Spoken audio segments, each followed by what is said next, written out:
From the creators who brought you RuPaul's Drag Race and $1 Million Listing, this is World of Wonders Wow Report. Things that make us go wow. Hello, everyone, and welcome to this week's edition of the Wow Report, where we count down the top 10 things of the week that made us go wow. Here is Tom Campbell, our Chief Creative Officer, joined, of course, by James St. James, editor of the Wow Report, and myself, Fenton Bailey, co-founder of World of Wonder. You can watch the Wow Report for Radio Andy on our YouTube channel, Wow Presents, every week. And there you can see all the mistakes, all the extra content that we cut out for time that is not here and present on the radio show. So, without further ado, let's do the countdown. Number 10, Tom. Number 10. Rihanna, we have to talk about it. It already feels like it was 7 weeks ago, but the way time flies. But the halftime, I watched it online because I'm out of the country. I didn't watch it in real time. I will just say, I kind of feel like leave Rihanna alone. Because when I watched it, the technology, I know there's performance and there's technology, but the technology and the artistry behind the floating floors that kept changing in the zooms, I'd never seen anything like it. It blew my mind. It's so. Did you see the thing where someone said it was like represented the 7 levels of hell or something? I also heard that she was an egg and they were all sperm. So there you go. Or maybe, but I think, what do people want? What do people want? I tell you, people want to complain and be angry and be shouty on social media. It's like, Yes. Leave Rihanna alone, leave Madonna alone. It's like, leave everybody alone apart from when they die, and then you post pictures of them with you.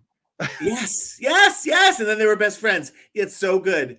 Someone posted this and I was going to lift it, but like they said, Rihanna, her outfit showed no skin. She didn't strip her clothes off for attention. She didn't overexert herself for your approval or applause, which I love.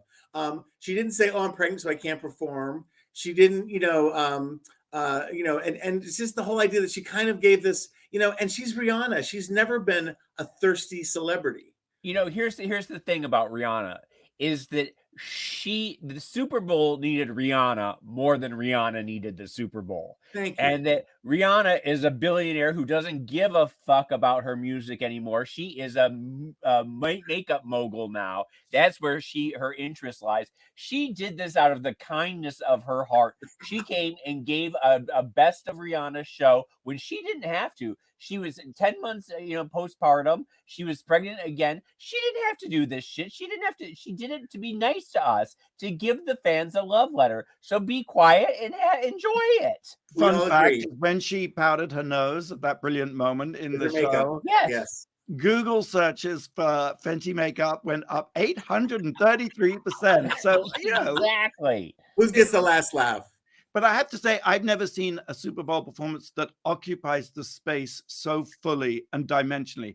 Madonna's entrance doing Vogue, that was pretty spectacular, or Gaga jumping off the roof. But this was consistently, spatially full. And to me, it was like a Squid Game thing with all those dances were just so incredible. Are you telling me that you've watched Squid Game? No, I haven't. I've just you are so good at that. I have noticed in your book that you were dropping references that I know you've never seen before. And so it's a performative world. You don't have to read all the books and see all the films and to have an opinion, right? And can you imagine if somebody said, "Hey, James, come with me. I got some tickets to see Rihanna." If someone took you to that show, you would be grateful for the rest of your life. But instead, people get it for free and they complain.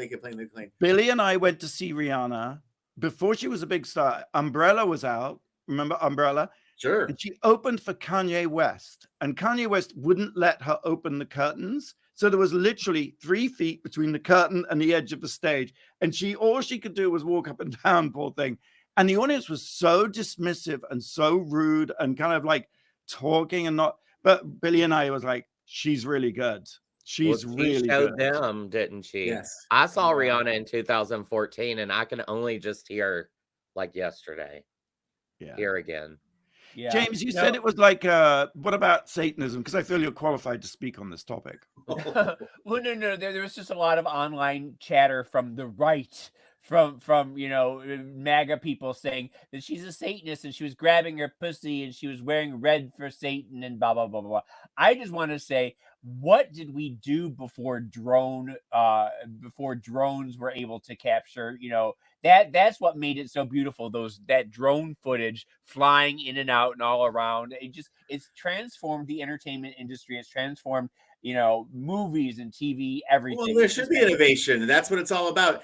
And someone explained that I'm such a dummy about this, but there's points where they would zoom in with the lens while they were pulling out with the camera. It was mind-boggling. It was like 2001: A Space Odyssey. It was the coolest thing I'd ever seen. Yeah, no, I thought it was fantastic. It really was. All right, number 9, James. Number 9. Number 9, I want to talk a little bit about the animated Harley Quinn, a very problematic Valentine's Day special, a one-off that goes along with her animated TV series on HBO Max. And I'm going to go in a little bit on Fenton here because last week he was all about the Ant-Man and how it was brilliant it was, blah, blah, blah, blah. And I have many times stated on this show that I find the difference between DC and Marvel is that DC is queer-centric in a way that Marvel is not. I find Marvel to be heteronormative, frat boy, pablum, just pow, bang, all sorts of sparkle and shine in funny quips and no depth to it at all. And nowhere is it more noticeable than in this DC offering that they gave us on Valentine's Day, in which I also sort of want to say, too, that DC versus Marvel feels to me like Greeks versus Romans, where DC is the Greeks and they are the old school. They are the ones who invented theater and literature and art and philosophy and mathematics, whereas the Romans are just big buildings and wars and hot guys and gladiators and da-da-da. And there's no depth to anything that the Romans do. So anyway, but this is a TV special in which Harley Quinn, who is Joker's girlfriend, is now in a lesbian relationship with Poison Ivy, who controls the plant world. Okay, and they're having a Valentine's Day vacation, or they're having a Valentine's Day, and meanwhile they're also interviewing other DC couples: Clark Kent and Lois Lane, Hawkman and Hawkgirl. And then there's some side stories, and these are the interesting ones here because Clayface, who is a villain made of clay, goes on to Grindr. Okay, and he hooks up with a Grindr date, and he goes to meet him in an alleyway, and he gets gay bashed by the villain Boomerang, and the Boomerang beats him up and and takes a boomerang and slices him in half and leaves him to die in the alleyway. But because he's made of clay, his bottom half becomes a talking butt, and the top and the bottom fall in love with each other, tops and bottoms falling in love with each other, and it becomes this really beautiful love story about this talking butt and this top half, and it's sort of like about masturbation and self-love and everything like that.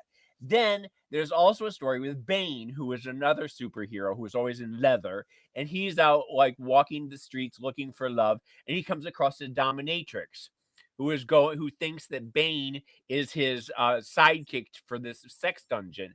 And she drags him along to this sex dungeon, and they tie up this businessman, and they're whipping him and humiliating him. And afterwards, she says, you're a lot of fun. Why don't you come by to my place, and we'll have a Valentine's Day hookup? And she gives him his address. And then Bane is thinking to himself, and he's afraid that his penis is too small to satisfy her.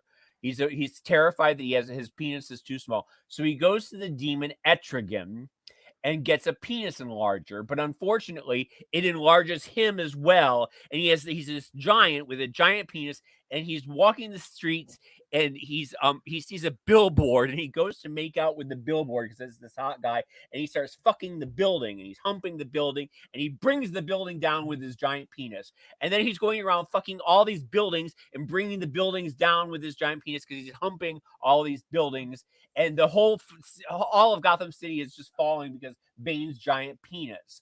Well, meanwhile, Harley decides that she wants to give Poison Ivy the best orgasm she's ever had. So she goes to the demon Etrigan and gets a potion so that Ivy will have the best orgasm she's ever had. And then Ivy accidentally makes all of Gotham City horny, and everybody starts fucking everybody. So everybody's in the streets fucking everybody, men and women and women and men and men, and then Bane is fucking the buildings, and it's just chaos in Gotham City on Valentine's Day, and it is the craziest thing you've ever. It keeps James. getting crazier and crazier and crazier. Sounds like WeHo.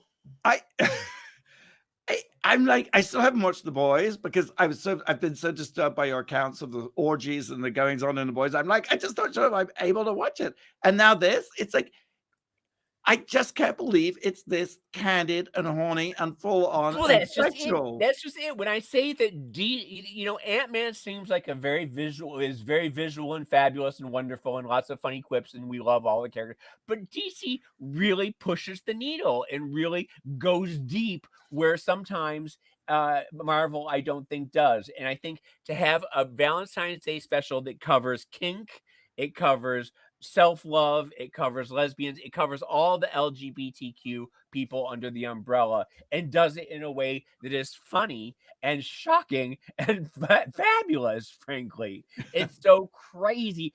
My mouth was hanging open the entire time. I thought for you to have your mouth hanging open is one thing, but I thought you said it was a problematic Valentine's Day special. Well, no, that's the title of it. It's called Harley Quinn's very problematic Valentine's Day, because everyone has a problem.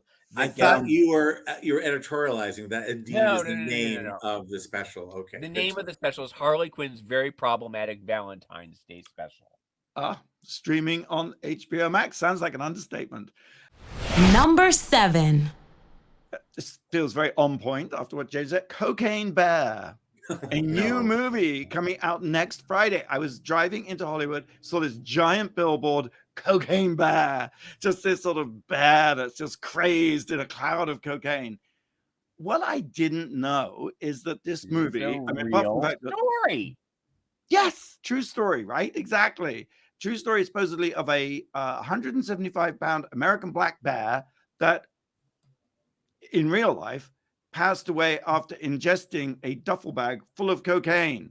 And what happened was, this is back in 1985, an airline pilot, Andrew C. Thornton II, who actually used to be a former narcotics officer and a convicted drug smuggler, was flying a whole bunch of cocaine in somewhere, and it was too heavy. So he's like, I'll just lighten the load, threw it out. And then I don't quite know why he did this. Maybe he was on cocaine himself, because he then himself jumped out of the plane, I guess, to get the cocaine back. I don't know. But the parachute didn't work, so he died. And the bear found the cocaine and ingested the cocaine. And I think that's the premise of this movie, that there is a bear in the woods, mad, out of its mind on cocaine, rampaging around. Yes.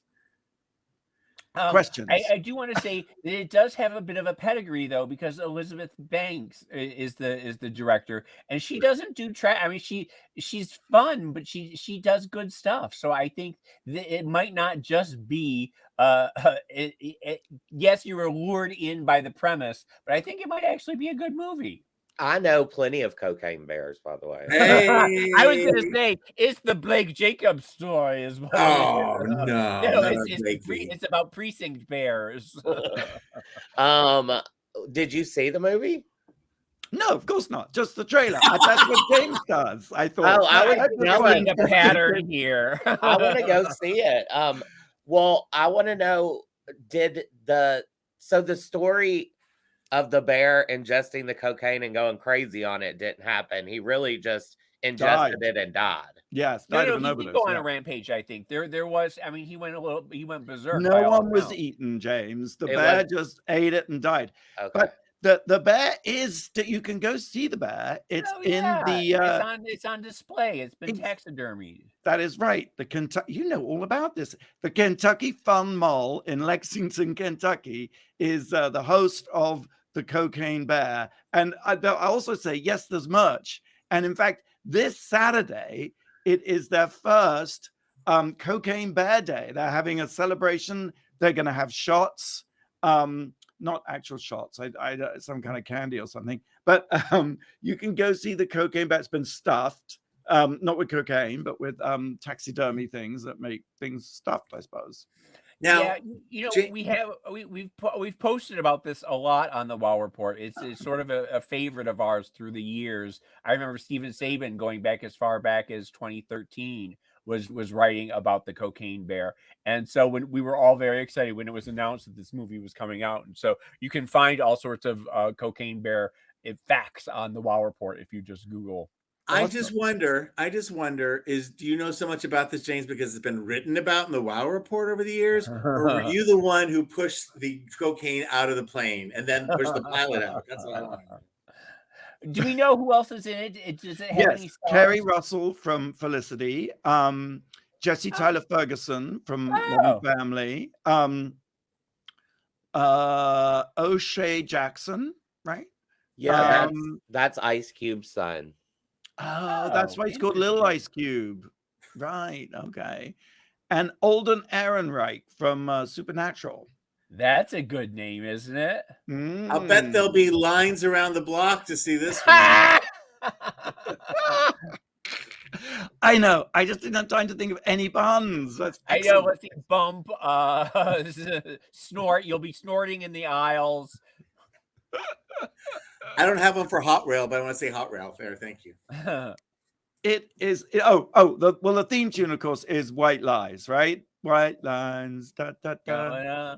Dun, dun, dun, dun. And the trailer's really good because it's set to that and it delivers. So that's in theaters next Friday. Drag Race España season 3 is coming soon as a sneak peek on the WoW Report, and Drag Race Sverige, which is Drag Race Sweden, premieres March 4th, also on WoW Presents Plus. We'll take a quick break. Blake, if you've got a question. I do. What is a group of bears called? We'll be right back with the answer after the break here on the WoW Report on Radio Andy. You're listening to World of Wonders WoW Report. Things that make us go wow. Welcome back to the WoW Report. I'm Fenton here with Tom and James and Blake. You had an amazing question for us, as per usual. Yeah, you talked about Cocaine Bear, which comes out next week. What is a group of bears called? It's a pack of wolves.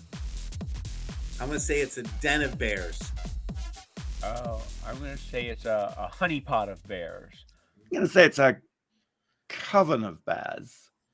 It's a sleuth or sloth. Oh. Yeah. And although they do not hunt cooperatively or live in large family groups, it is not uncommon for unrelated adults to spend time together. Well, just like us. Here in the WoW Report. We're counting down the top 10 things that made us go, wow. We three bears have reached number 7. Number 7. Forbes magazine just released the top grossing entertainers of the year 2022. Hot off the press. Can I take you through the list and you can give me your thoughts if you're surprised or not? I bet Rihanna's on it. Shockingly, she is not. But this is for earnings for 2022. Number 10, Bad Bunny. Okay, I'm not mad at that. Earned $88 million on his tour. Wow. Isn't and that I amazing? can't name one Bad Bunny song. Can you? No, but I know he's cute and I like watching him. And He's got great hair. Yeah. And I think he's a Drag Race fan. Okay, number 9, not a surprise, Taylor Swift. Yeah. $92 million because of her album and the pre-sales of her tickets. I'm surprised she's only number 9. Stick with me. These people kind of earned their money. The others in it. James Cameron, number 8. 95 million, I guess, for Avatar and all of the stuff he has coming in, always for Titanic and all those experiences and things. Number 7, and this is starting to tell the story, The Rolling Stones. Oh, goodness. $98 million because they sold their catalog. Gotcha. We need to sell our catalog, you guys. It's a lot of money. We need to start writing songs and then we need to sell them.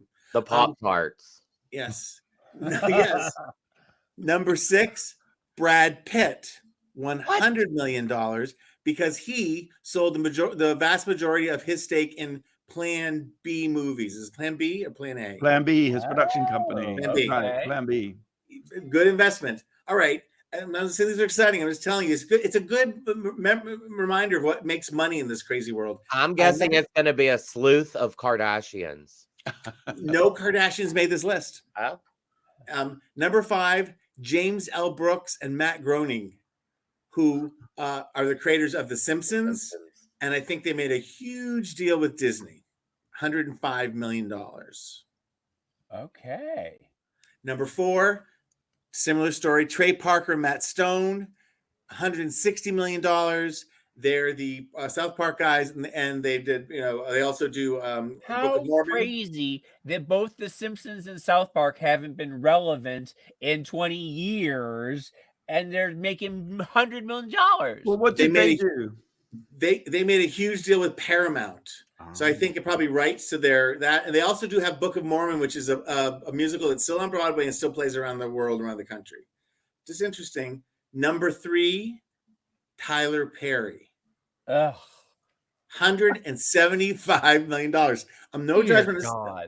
And I think what did he do this year? I think he's just makes money from everything he does. Just comes in, right? His shows. I might be wrong, but I don't think he sold anything like he's just making that. And these last 2 are sort of legacy singers who sold their catalogs. Number 2 is Sting, $210 million. Your good friend Sting. And number 1, a band you have not thought of in 35 years, Genesis. $230 million earned this year. By selling their catalog? Yes. It's so weird. Like Genesis, that we're never that big. They do have a ton of if you listen to a Genesis greatest hits, you would know all. But ELO has amazing hits, or Air Supply, and they aren't making $100 million. Well, they haven't sold that catalog, I guess. Right? $230 million. But I have to say, whenever I go home to Boston, as soon as we get 15 minutes out of the city, all the radio clicks back to 1981. It's all Foreigner. There. It is nothing. Wall to wall Foreigner and Jethro Tull. Police, Sting. So anyway, I just remember what makes money, you guys, as you plan your next showbiz conquest. Thank you. Ka-ching, ka-ching, ka-ching. I love that. I will be looking at the Pop-Tarts catalog. Number 6, James. Number 6. Number 6, You is back on Netflix, the series, starring Penn Badgley as the hot boy stalker serial killer Joe. I don't know if you remember this show. It's really batshit bonkers. Penn Badgley, season 1, he was in New York and he kept this girl hostage in a glass box in the basement and killed her. In season 2, he falls in love with a female serial killer in Los Angeles. Season 3, he's married to the serial killer with a child, and they live in suburbia, but they can't stop killing people. And in the end, he kills her. And now season 4, he's on the run. He's in London. He's working as a professor at Oxford. He's pretending to be a professor at Oxford, and he starts stalking this girl across the way from him. But, plot twist, he falls in with a group of social media influencers at this snooty club, the Soho House or the Groucho Club. A fate worse than death. Go on. Well, what we have learned is that, in the 50s, 60s, and 70s, and 80s, the bad guys were always East Germans or Russians. And then in the 2000s, the bad guys were always vaguely Middle Eastern types, after 9/11. And now in the 2020s, they're always horrible social media snobs, horrible people. We've got it in The Glass Onion. We got it in The Triangle of Sadness. We got it in The Menu. Now we have it again in You.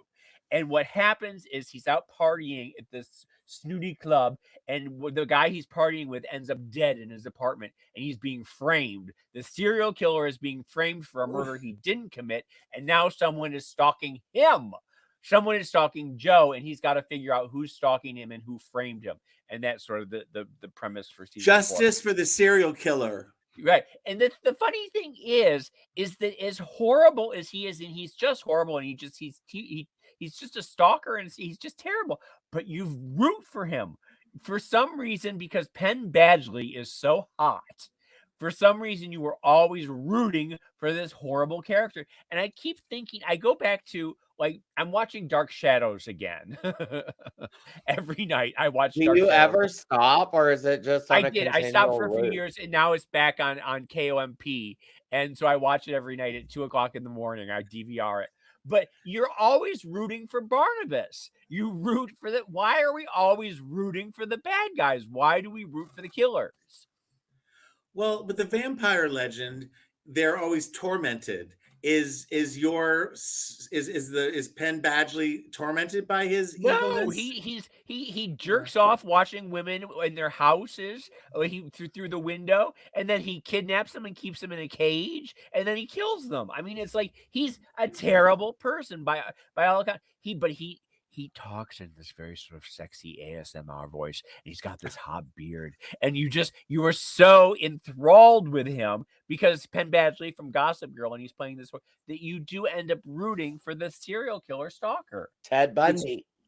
Ted Bundy. There you go. Jeffrey Dahmer. People always said how hot Jeffrey Dahmer was. Make it end. You know, between this show and the one you talked about before, you've had quite a Valentine's Day of programming, haven't you? I have been on a roller coaster, I'll tell you what.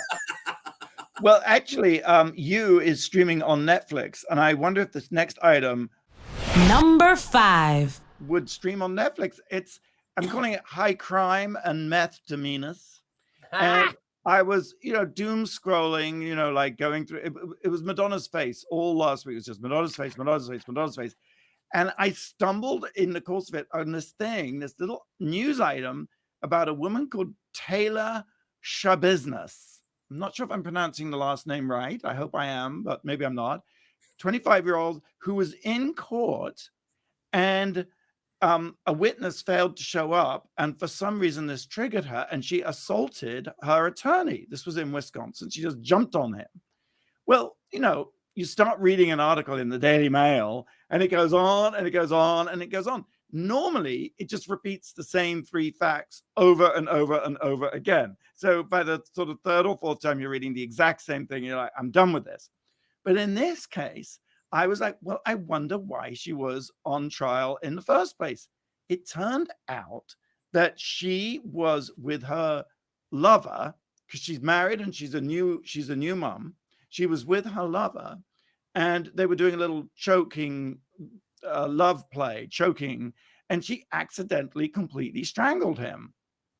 But then she'd gone so far, she decided it was necessary to decapitate him.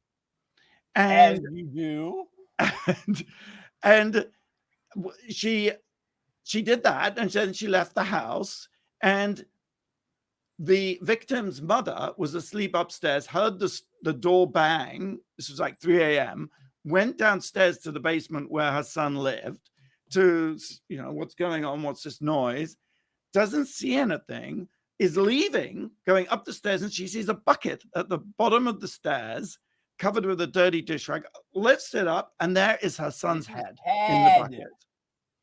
Well, I'm sorry, this is a very gruesome story. She calls the police. The police go after this. Head in the bucket. My son's head is in the bucket. Can you imagine? I mean, that is almost enough for a Daily Mail article, even enough for this piece, but there's more. I'm going to start a new band called Head in a Bucket.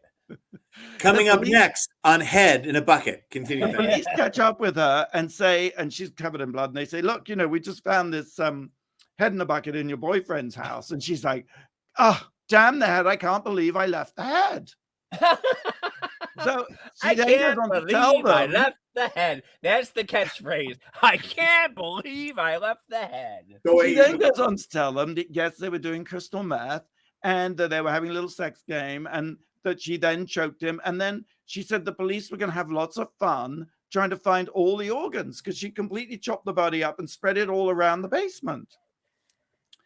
Well, meth, not even once.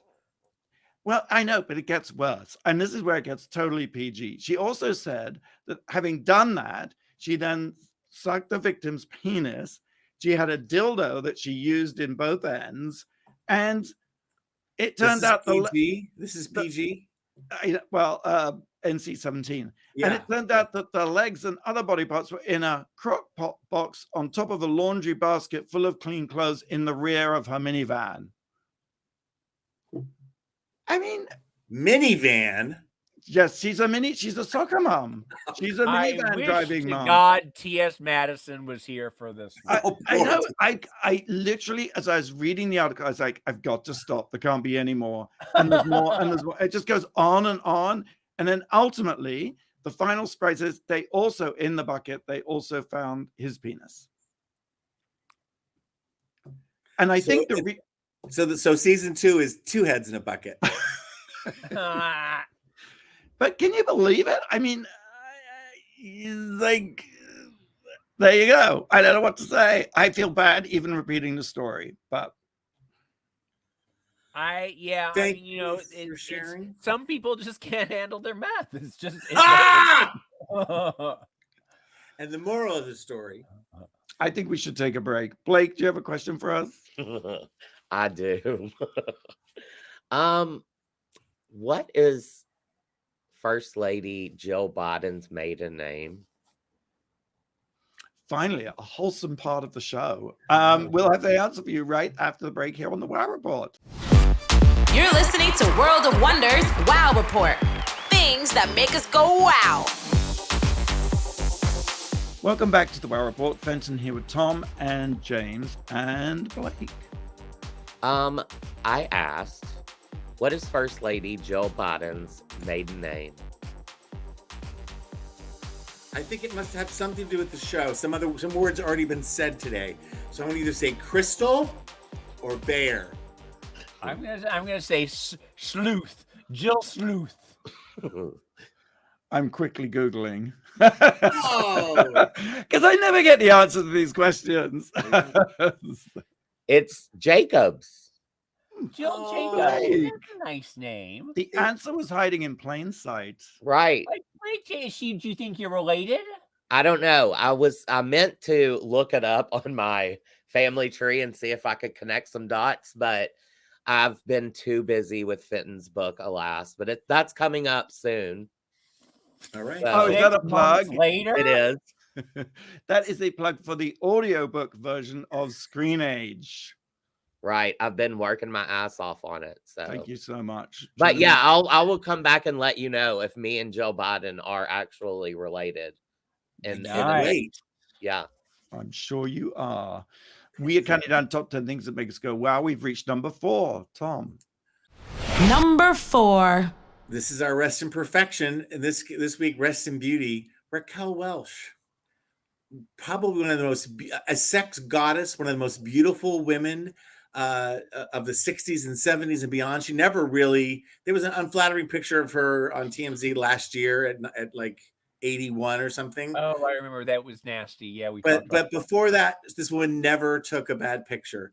I hadn't thought about her a lot, to be honest with you. But then all of a sudden, again, we're just at that age where it's like whoosh, this like flood of memories. Of course, she was born. What was her name? Oh, it was like Joe Raquel Tahana or something. She's like this very regular girl, spectacularly beautiful. There was a big sort of press campaign around her in the early 60s, and she ended up starring in 2 movies in the same year. One was 2000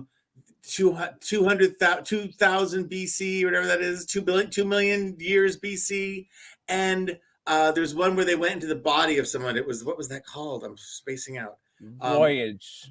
Yes, Fantastic Voyage. Thank you. Fantastic Voyage, yes. And that was 67, and boom, she exploded. So I have gone on YouTube. I've watched the 67 Oscars, where she was the first presenter in this hot suit. She, was in movies like The Three Musketeers, and she got some good reviews for that. She was on Broadway. She was in Woman of the Year. Woman of the Year. And Grumpy Old Men. Yes, she was a grumpy old men. I first saw her in Mother Jugs and Speed at the drive-in in 1975. The best title ever of any movie. Yes. I also remember vividly Myra Breckinridge. The first time I saw Myra Breckinridge, she played the first transsexual on film opposite Mae West, and she famously had a feud with Mae West in that movie. Yes. there was a time in the 80s where Diane Brill and her were best friends, and, and Diane started taking her out, and she would come to Tunnel all the time. Diane and Raquel would make the scene, and people would just lose their heads. So I remember seeing Raquel a lot in the 80s. Absolutely gorgeous, beautiful. She's also, I've watched recently on the Dick Cavett show. Yes. I watched those, and she has a very famous episode with Janis Joplin, and the two of them are bonding. And she's a smart cookie. She's not a dumb busty sex pinup. She played that, but she was also a very smart woman, and she was a smart businesswoman. She had her wig line for many years, kept her afloat. The image that came to my mind first, and there's many through, but Vanity Fair in 1984, she was in the cover with the Olympic diving team. And they were all kind of naked, and she was fantastic. But it flashed me to, like, there was long-haired Raquel from the 60s and 70s, but there was short hair, I guess, tunnel going 80s Raquel. Yes. She also had a workout tape that was like the most expensive looking workout tape in the world. And there were Crystal Light ads. And someone would say, they would say Diet Pepsi's like, Diet Coke, are you kidding? And then she would like caress a Crystal Light glass, and she kept working almost right until the end. She was on a Latin series, I think, a Latino, and she embraced her Latino roots and did a lot of Spanish TV and stuff near the end.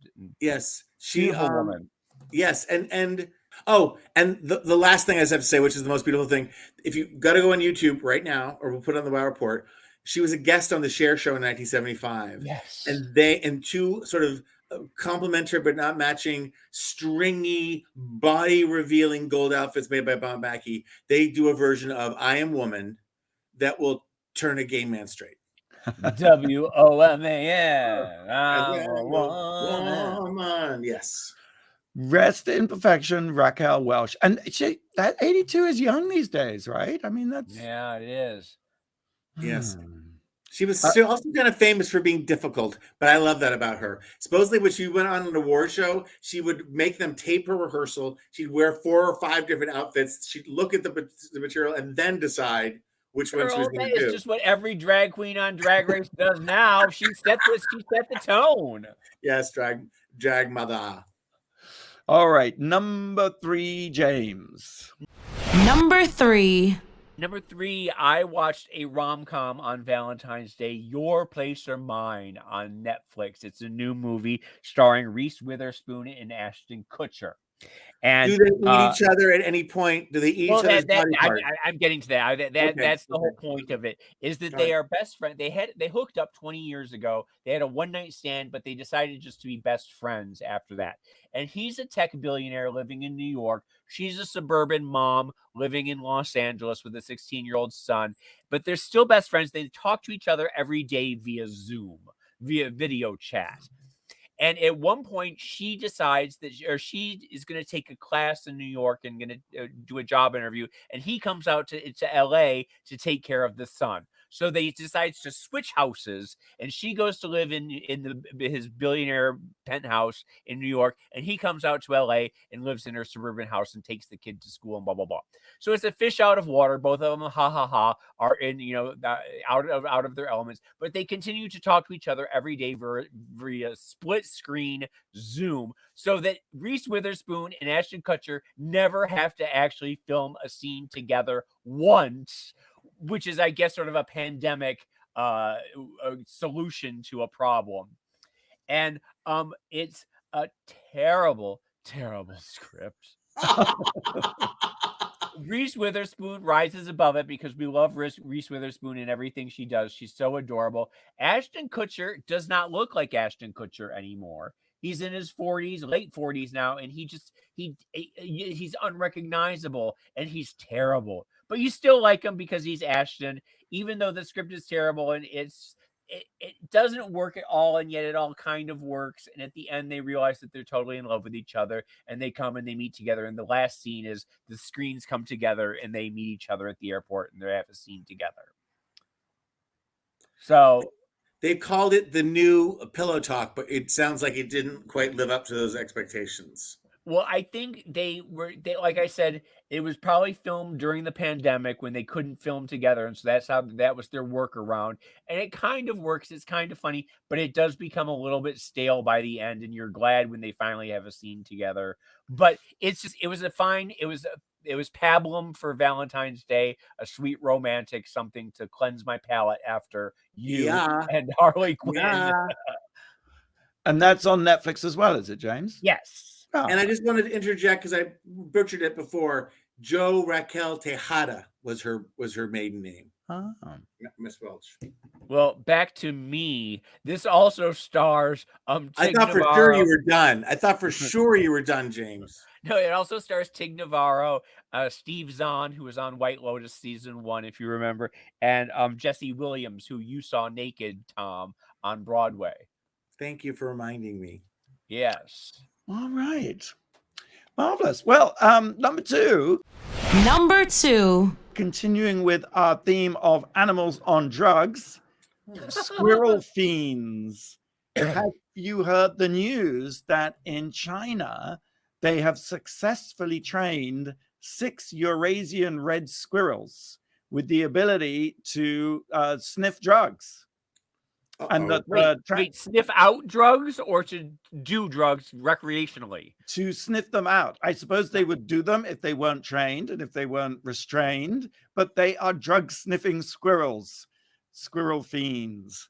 Look, here's the problem. In China, they have something like 139 billion parcels in the mail every day, and there just aren't enough dogs or people to check all those packages for illicit drugs. And squirrels have a very sensitive sense of smell, and they are perfectly trainable, apparently. And the special ability they have is that they can pass through like nooks and crannies and in compact spaces to sniff out drugs hidden inside, I'm quoting, tightly packaged parcels. So if you've got a meaty tuck, that could be a problem, I guess, for a squirrel. Now, fiend. but here's the thing about squirrels, though, is we know that squirrels are famously rather stupid because they bury all their acorns and then they forget where they buried things, and that's why we have so many trees that grow, because of the buried squirrels forgetting where they buried their acorns. And so you have a bunch of idiot animals who can sniff out drugs. I mean, do we really want? I mean, dogs are smart, we know that. But do we really want dumb animals? The squirrel isn't given the power to remove the drugs and take it somewhere. They're not given command of the contraband. They're there just to identify it. And if they're good at finding nuts, they're good at finding cocaine. When they smell the drugs, they go cock-a-doodle-doo, cock-a-doodle-doo, and then everyone comes from around and looks in the package. Exactly. Now, didn't COVID come from like black bats in China? I'm worried the squirrel thing's going to end badly for. I think it was fruit bats. I think, or the anteater or something like that. Right. But or a lab, or the lab anyway. Well, yeah. Apparently, weirdly, I was just at LAX the other day, and this had never happened to me before, where they had a drug sniffing dog, and everybody in line had to walk in front of the dog. I had never seen that before. That was the craziest thing I've ever seen. Yes, the sachet goes back and forth. You have to walk back, and I was thinking, what if I have like drug residue on some? I'm sure you do. I'm sure from the 80s, James. From the 80s. From the 80s. Yeah. I thought you were about to say that you were in LAX and you were pursued by a squirrel, which I could also imagine. I was afraid you were going to say that a drug sniffing dog sniffed you and died. The Squirrel Squad program is in its early days, and it requires, one official said, patience for a flower to bloom. So they're not quite there yet. Like the new Paw Patrol. The Squirrel Squad. Yeah, Paw Patrol, that's exactly it. And there's a video proving the squirrel's ability to sniff out drugs, and we'll post that on the Wow Report. It went 50 million views on Weibo. So, let's take one more break. When we come back, the number one thing this week that made us go wow. But before we do go to the break, I'll just tell you, if you're waiting for Drag Race Sweden on March 4th, you can actually watch now Drag Race Belgique That's right. Drag Race Belgium debuted yesterday, and it's on WoW Presents Plus worldwide, excluding Belgium, of course. We'll be right back after the break.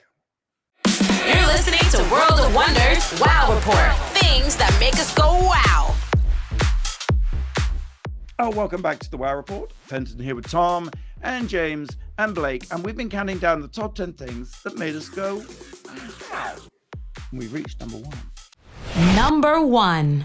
I just wanted to have another rest in peace, rest in perfection to an old friend of ours, a longtime friend of WoW, Howard Bragman, who was a PR guru who did crisis management for many years for many celebrities here in Hollywood, and was a great ally and great friend to the LGBTQ community. He worked with several of our WoW celebrities. He worked with Monica Lewinsky, very famously. He worked with the Lewinsky family during that, and he also worked with Chaz Bono when Chaz came out.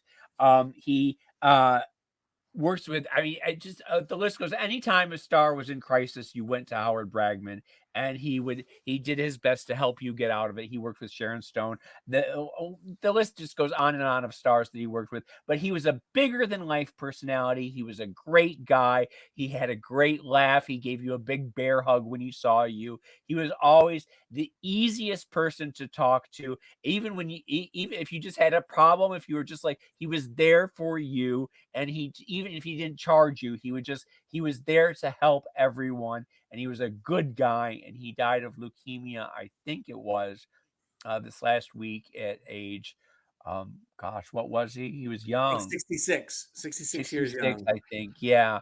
But I think it was diagnosed, and then he passed very quickly thereafter. He had a very short. Well, that's the shocking thing. He was headed off to a wedding in Mexico, friend's wedding in Mexico, and he had like a gum infection or something, and was like, I think he thought, oh, I should just get this checked out before I go to Mexico, because you don't want to get ill while you're away. And the doctor was like, oh my God, you've got very late stage, like out of the blue. And that's the shocking thing, is like how something can progress that rapidly. And this is a tragedy, but it's also, I guess, if you're going to go, you kind of want to go quickly, go fast. Yeah. I mean, within a week, not linger. And, from the updates that were posted online, it was a very painless transition. You know, he was on the most amazing drugs, apparently, which apparently he loved, and they do sound rather good. So, but he was very he was very old school. He was very like an old school, like big Italian guy, and just gay, but just a big bear hug whenever you saw him. Really just a great guy. And also, James, he was an advocate, like you said, you know, if you had a crisis, but particularly for gay LGBT, celebrities dealing with coming out. He was always in favor of coming out and just telling it like it is, and owning your truth. Bass and Ellen both used him. Just speaking in terms of remembering Howard and remembering how fleeting life is, I just want to say I appreciate you both, and I also just want to give a shout out to our dear friend and colleague Theron, who turns 50 today. Crazy. I cannot imagine Theron at 50. I mean, no tea, no shade. It's just he seems so eternally young. Like, but I'll tell you something. This is the best Theron has ever looked. Theron, when I see him on Instagram, he's lost weight. His skin looks fantastic. He looks healthy and happy. He looks fantastic. So God bless Theron. We all need some Theron in our lives. Absolutely. Yes, you do. All right, that's all we got time for this week. Thank you so much for tuning in to the WoW Report here on Radio Andy. Previous episodes you can hear and watch on our YouTube channel, WoW Presents. Same time, same place next week. Until then, go out and do something that makes the world go wow.